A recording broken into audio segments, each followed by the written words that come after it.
বুঝতে পারছি ম্যাম সাহেব, চুল না থাকলে কিন্তু মেলা সুবিধা। এই ধরেন চিরুনি, শ্যাম্পু, সাবান, তেল, জেল কিছুই লাগে না, মেলা টাকা বাঁচতে যায়। আমার ব্যাংকে মেলা টাকা জমছে।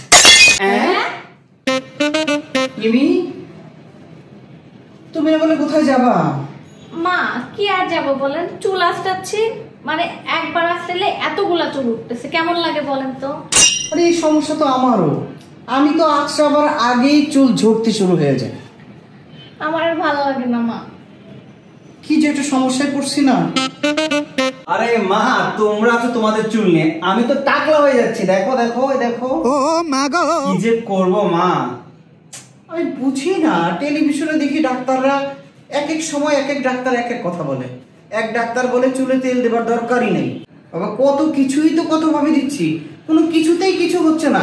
কি করবা আমার মাথাতেও আসছে না।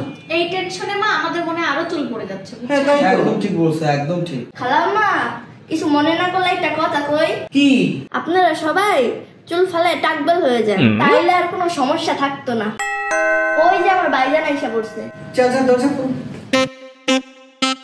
ভাইজান তুমি আয়া পড়ছো? তোমার টাক মাথা লয়ে কথা হইতেছিল। আসসালামু আলাইকুম সাহেব, ভালো আছেন? ওয়ালাইকুম আসসালাম।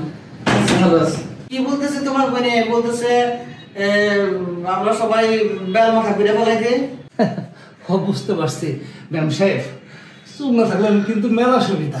এই ধরেন চিরুনি, শ্যাম্পু, সাবান, তেল, জেল কিছুই লাগে না, মেলা টাকা বাঁচতে যায়। আমার ব্যাংকে মেলা টাকা জমছে। চল তো কাজ হয়েছে না? হ্যাঁ ভাইজান। মেয়ে হিসেবে আসি। হ্যাঁ, সালাম আলাইকুম। আচ্ছা